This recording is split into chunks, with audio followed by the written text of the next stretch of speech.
Bueno, acá estamos para dar comienzo a otra fase del modo de producción capitalista, que es la fase manufacturera. En los libros positivistas suele utilizarse el concepto de, el positivismo no usa el concepto manufacturero, punto primero, ¿no? Lo usa el materialismo dialéctico. Suele en los libros escolares, eviten tratar con manuales de secundario, por favor, suele utilizarse el concepto de primera revolución industrial. Y entonces después se olvida el concepto que hay una segunda revolución industrial y entra mucha confusión en qué diferencia hay. Bueno, yo se las voy a explicar lo más sintéticamente que pueda, pero nunca me es tan fácil explicar estas cosas por la importancia que tiene. Primero, siguiendo siempre este modelo que yo les doy del materialismo dialéctico, el siglo XVIII se define como fase manufacturera. Y la expresión política de la fase manufacturera sería el Estado absolutista. Y la expresión de la cosmovisión del Estado absolutista, o durante el Estado absolutista, para decirlo correctamente, es el iluminismo o la ilustración. ¿Claro? Siglo XVIII, hablamos de Estado absolutista, en los términos de lo político, y hablamos de ilustración o iluminismo en términos de cosmovisión. Siempre recordando que conviven múltiples fases, no es que una acaba con la otra, sino que estamos tomando ese componente que produce un sujeto de muchísima acumulación de riqueza que va a imponer y disputar, digamos, se va a disputar como sector de dominación en términos de acumulación de riqueza, pero además va a producirse no solamente como sujeto propio, sujeto social propio, sino que vamos a ver cuáles son los sujetos sociales que va a necesitar para producir esa riqueza, ¿no? Así como habíamos visto en la fase mercantil que tenés estos mercaderes comerciantes que se enriquecen y se desclasan porque se convierten en nobles, y decíamos, y tiene que crear el sujeto encargado para expandir su empresa alrededor del mundo. ¿Qué pasa con el sujeto principal de acumulación de riqueza de la manufacturera y qué sujeto social va a necesitar este manufacturero? Si ustedes tienen en la bibliografía La matanza de gatos, de Darton. Darton es un historiador, sociólogo, antropólogo, bueno, un cientista social para no tener equívoco en lo que estamos diciendo, en donde él toma una serie de fuentes, ya sea los escritos de un inspector, o una carta privada, o un relato de una novela de la época, y analiza esa época. Entonces, para los campesinos, acá analiza los cuentos de Mamá Oca, es Caperucita Roja, Cenicienta, Hansel y Gretel, ¿no? Para el campesinado.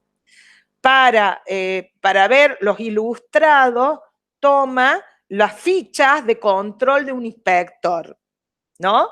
Para ver qué pasa en una ciudad con desarrollo manufacturero, trabaja el relato de de Montpellier, una peregrinación, así se llama cuando se sale atrás de una imagen y se va por la calle, ¿no?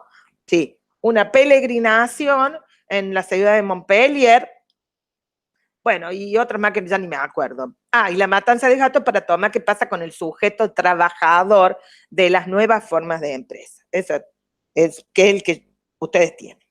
Entonces, esto te da dando cuenta, digamos, de cómo ya el divorcio, la manufacturería, ¿qué tiene de particular? La energía que utiliza para producir. Nosotros habíamos visto que el mundo de las universitas medievales, que también utiliza el nombre de corporación o el nombre de gremio, es una sociedad de hombres, hombres iguales, horizontalmente libres, que pueden, después de un proceso de aprendizaje, una etapa de oficial, convertirse en maestros, ¿no? En esa unidad talleres. Y ese proceso se desarrolla a partir de que conoces desde la materia prima hasta la obra final en que se termina.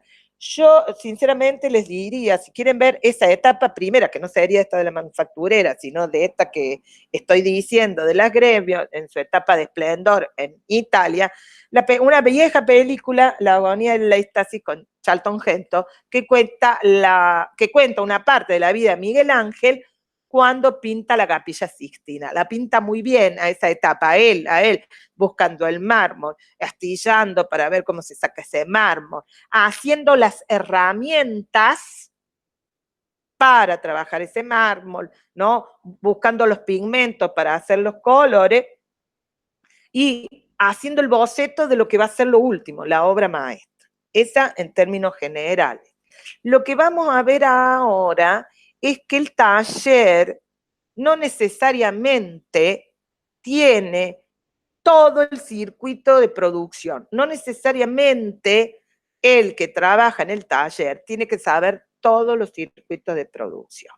Especialmente porque la maquinaria, mucha polea, mucha rueda, muchas correas, se van a hacer máquinas de que aceleren la producción.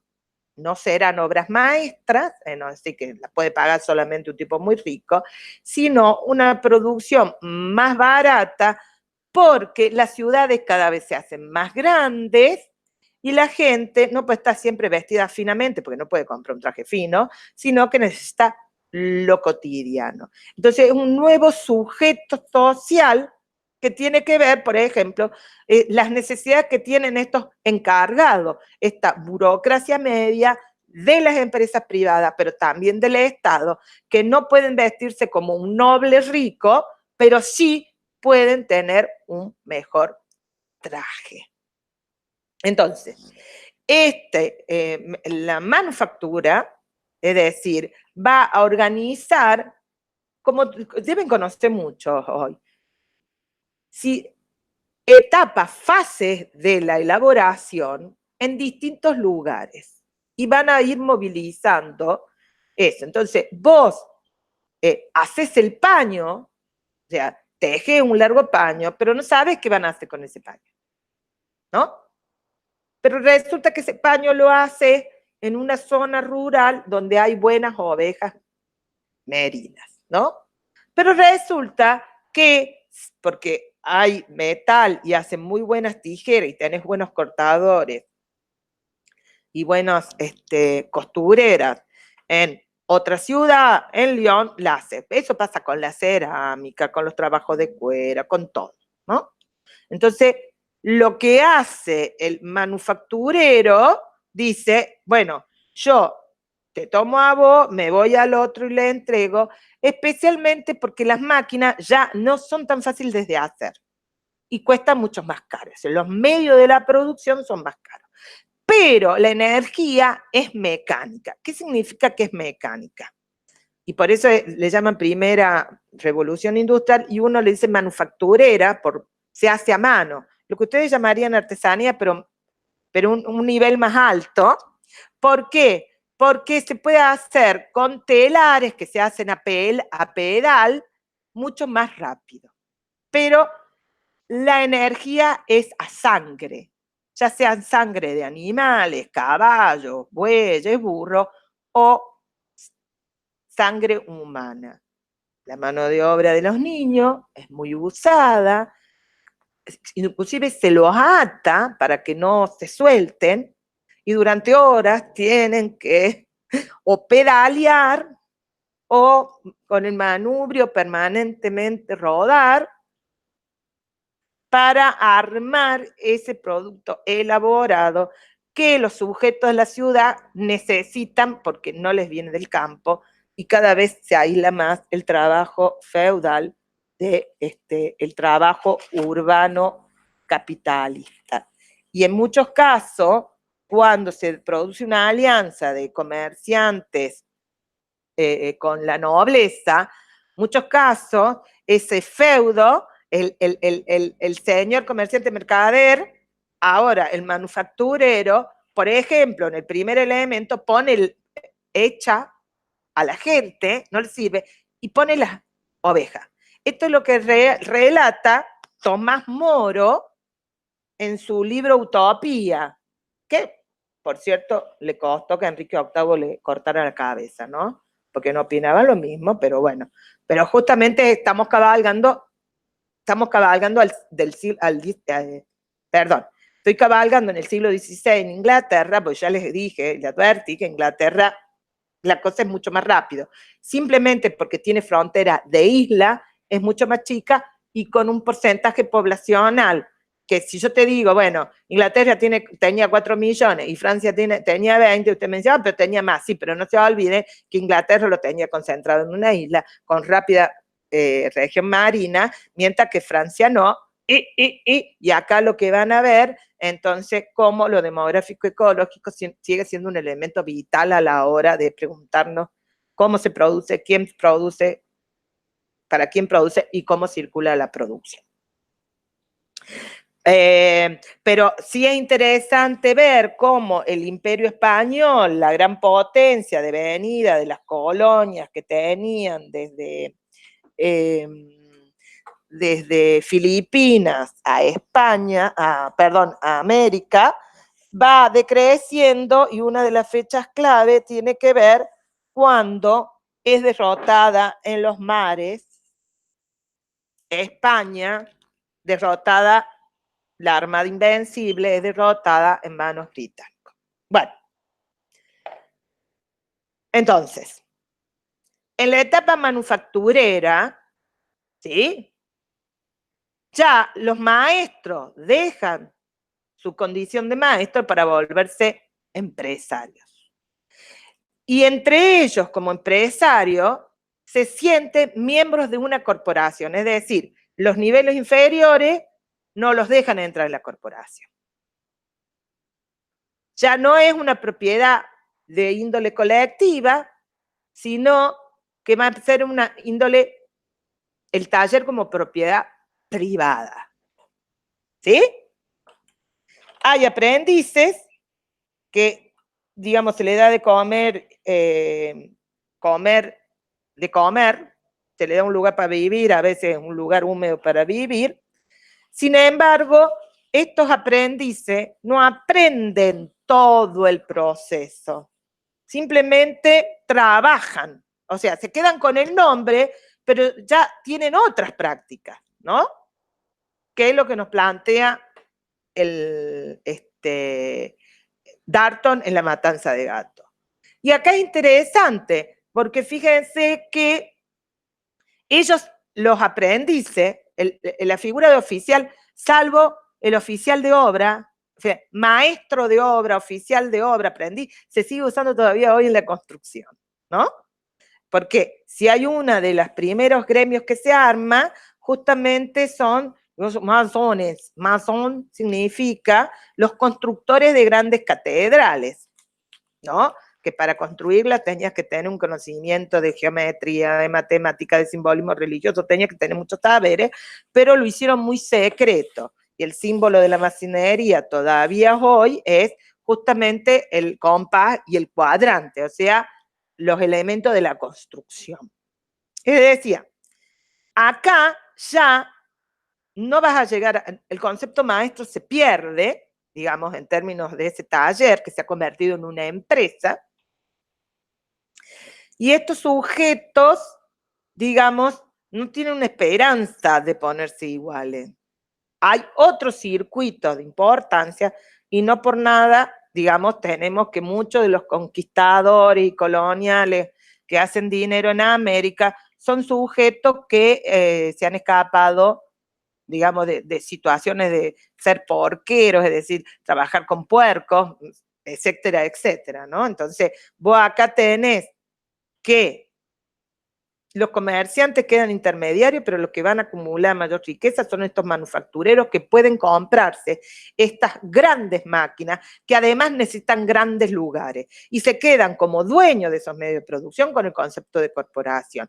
Mientras tanto, hacia el interior, cuando ven que no van a salir de eso, los pauperizados, es decir, los que los tienen como aprendiz, pero saben que a lo sumo van a seguir siendo empleados, ¿no? Mano de obra, o sea, que tienen que entregar su fuerza de trabajo, se convierten en agremiados, separándose del concepto de corporación que se quedan los empresarios. Mientras que el concepto de universidad se lo va a quedar esta serie de profesiones que de alguna manera pueden ser individuales y no necesitan grandes medios de producción, sino que muy por el contrario, su medio de producción es la mente.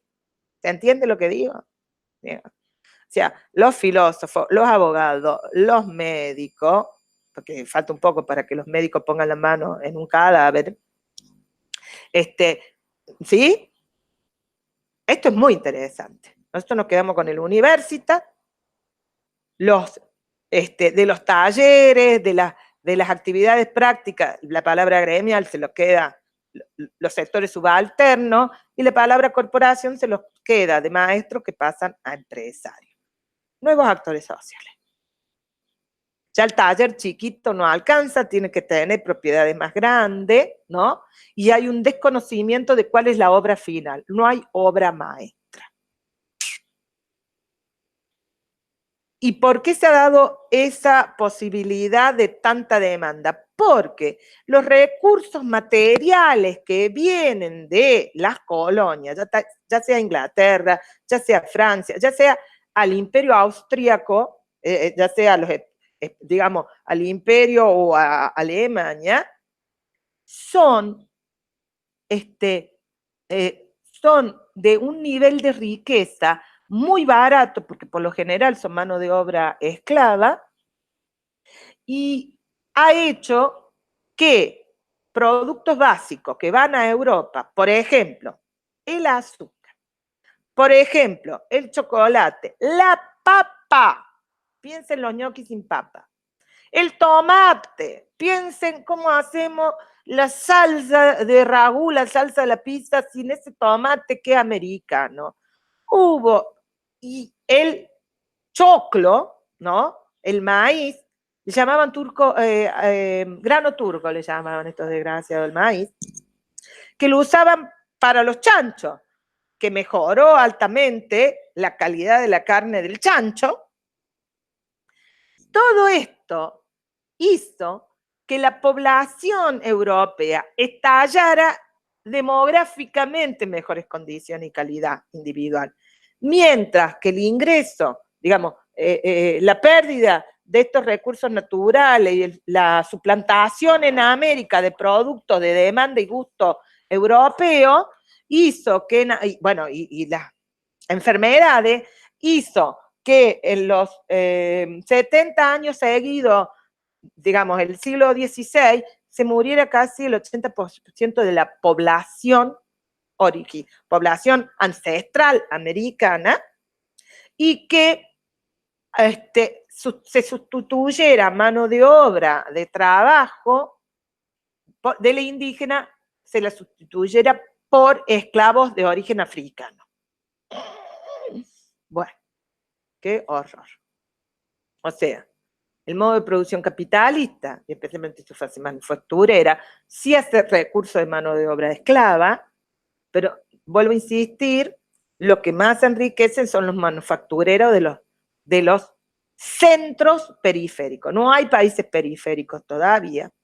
Y en esa manufactura va a crear nuevos sujetos. ¿Cuál es el nuevo sujeto? ¿Se acuerdan que hablamos de los enriquecidos del periodo y cómo la corona hace una alianza con esos enriquecidos para controlar su propia clase, pero a su vez introduce en esa clase nuevos individuos que son nobles de título, nobles de toga, como se le dice, porque los embiste el rey. Bueno, ese cambio, chicos, es el que de alguna manera va a acabar con esas monarquías, la que ayudaron a centralizar los poderes, esas monarcas que son los que hacen las leyes, son los que hacen cumplir las leyes, ¿sí? Son los que ejecutan las leyes, es decir, los tres poderes, va a hacer que empiezan a construir este concepto de libertad. Y lo primero que están en contra es el modelo de que el rey pueda otorgar los monopolios, especialmente porque en el siglo XVI ha habido una gran movida de nobleza a partir de la reforma y la definición digamos, de quienes le eran leal al rey. Muchas cabezas rodaron. Bueno, en la historia siempre ruedan cabezas, ¿no? Vamos a ser sinceros, nada es naturalmente dado, ni las cosas aparecen, sino que es una pugna, una lucha donde los seres humanos se pierden. Y el elemento humanista más interesante que va a producirse en esta etapa manufacturera, siglo XVIII, con ese Estado absolutista y en esa como visión e ilustración, la representación más grande que tenemos son los enciclopedias. Esa enciclopedia, que a diferencia de un diccionario que los grecos latinos humanistas tomaron para decir cada palabra qué significaba gramaticalmente, es esa enciclopedia que si buscan el nombre correcto de la enciclopedia verán que es de las ciencias, de las artes, o sea, ponen porque ahora el eje de los manufactureros está puesto en el concepto de la utilidad. ¿Qué es útil? O sea, la ciencia ya no va a tener grandes discusiones epistemológicas, porque sí, no quiere decir que algunos no la tengan, pero sí se va a correr a qué es útil. Ya el siglo XVII, desde finalizando la anterior,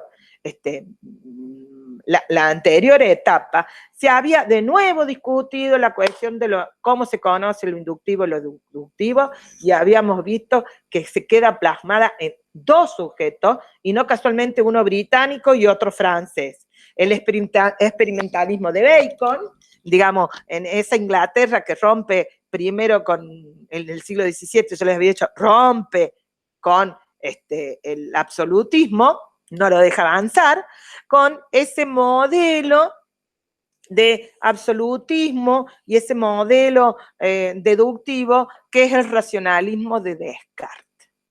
¿Sí? El pensar crea la existencia, cosa antagónica al modelo materialista dialéctico que dice yo existo y sobre esa existencia pienso. O sea, miren cómo ustedes ahí la cosa es antagónica. Entonces, eso que ha disputado entre lo deductivo de Descartes y su racionalismo con esa inducción experimentalista de Bacon, ¿vieron? ¿Se acuerdan cuando hablaba? Ya veníamos hablando de Aristóteles, su liceo, de Platón, su academia, que habíamos visto en la escolástica, la definición de los nominalistas con los realistas, bla, bla, y que termina dando una síntesis. Esa síntesis, en nuestro caso, se va a ver con Kant. Kant, que cabalga fines del siglo XVIII, principios del siglo XX. ¿Sí? Y va a venir desde otro punto, va a venir desde la Alemania. Bueno, los ilustrados como idea de pensamiento, de formas de enseñanza que viene a ver la enciclopedia, ya la vamos a ver, pero no quería dejar de trabajar este concepto que después de la fase mercantilista, manufacturera, la fase industrial, que es la del siglo XIX. ¿Qué cambia en términos de energía? Esa revolución de productos elaborados en manufacturera en la industria cambia que acá la energía la va a producir el vapor, lo cual, chicos, va a ser terrible porque las hullas, es decir, el carbón como materia prima va a ser fundamental y ahí van a estar las luchas entre Alemania y Francia por Alsacia y Lorena, donde hay grandes hullas. Hullas se les llama al sitio donde, digamos, la mina de carbón. Entonces, en esa parte propiamente industrial, que es la máquina de vapor, otra vez los medios de producción son muchísimo más caros, necesitan espacio más grande, se crea la unidad de producción, ya no es un taller, sino la fábrica. Y ya no va a ser un obrero, sino la burguesía. Primero se convierte en clase social en tanto y cuanto tiene un proyecto para sí y para todo el mundo con la ideología liberal, pugnando contra estos nobles conservadores que creen en la fisiocracia, el valor de la tierra, y nuevo actor social. Este obrero que solamente tiene la reproducción, es decir, que tiene prole, que tiene muchos hijos, es decir, el proletariado, que a su vez también va a tener su línea de pensamiento. Este siglo XIX, uno, ya no por Marx, sino otra materialista dialéctica, que es Rosa de Luxemburgo, que por ser mujer la quiero nombrar, es la que va a decir que, ¿se acuerdan cuando habíamos hablado del modo de producción comunitario colectivista y la división natural del trabajo? Y después habíamos dicho, a partir del modo de producción esclavista, hablamos de la división social del trabajo. Rosa Luxemburgo ve el proceso del siglo XIX, ya muerto Marx, y ella dice, bueno, esta fase industrial que construye políticamente los estados nacionales va a tener a 1880 la división internacional del trabajo. Y el siglo XIX va a cabalgar en una serie de movimientos que por un lado es, al principio del siglo, el romanticismo, ¿sí? Y después va a venir el modernismo, pero ya vamos a hablar, cuando toquemos este capítulo lo vamos a ver. Y efectivamente, el proceso industrial crea este sujeto proletario de la gran expansión demográfica, de las grandes ciudades, de muchos niños, estalla la cantidad de niños, y justamente en 1880 es una fecha clave, la generación de los 80, no es casual que la tengamos ahí, porque es cuando se resuelve que esa burguesía que se ha ido construyendo de denominador demográfico ecológico entre el siglo XII, XIII, XIV, a una entidad que se desclasa con su vínculo de la monarquía, siglo XIV, XV, a la lucha por decir, no quiero ser noble, yo soy en sí misma un sector social específico y tengo una idea para todo, esto es un concepto materialista dialéctico, es dialéctico, no materialista dialéctico, pero es cuando es en sí para sí, se tiene conciencia de, y se piensa para todo, se erige y se adueña a partir de la constitución de estados nacionales con un modelo demo, burgués, liberal, censitario. Demo porque se dice democrático. Así como vimos la democracia ateniense, que es una democracia, pero de algunos, porque se hace sobre un modo de producción esclavista, este demo, esta democracia, te hace, en términos del concepto del liberalismo, en donde, o casualidad, con calificación de voto, y como lo tenían los griegos, así que en realidad los que pueden ser elegidos, porque la clasificación del voto no tiene tanto con quién puede votar, sino con quién pueden ser elegidos. Si se acuerdan de Historia de Educación Argentina, y se acuerdan que justamente para ser diputado vos tenías que tener una renta de más de 2.000 patacones. Es decir, tenías que, porque supuestamente como eras rico, no ibas a robar. Bueno, si ellos lo decían y ellos lo creían. Ilusiones históricas que hay que romper. Entonces, demo burgués, liberal, porque lo hacen en el nombre de la libertad, censitario, porque se hacen los censos para saber quién tiene la renta, para saber quién puede ser elegido y quién puede votar. Y esto es interesante, porque en esta construcción del sujeto del yo, del sujeto de la libertad, del sujeto de la utilidad, del sujeto de la naturaleza y el dominio de la naturaleza y de la razón que construye el concepto liberal, es interesante cuando estos liberales burgueses están en el poder, ¿sí? Generación del 80, vienen y hacen una propuesta educativa obligatoria.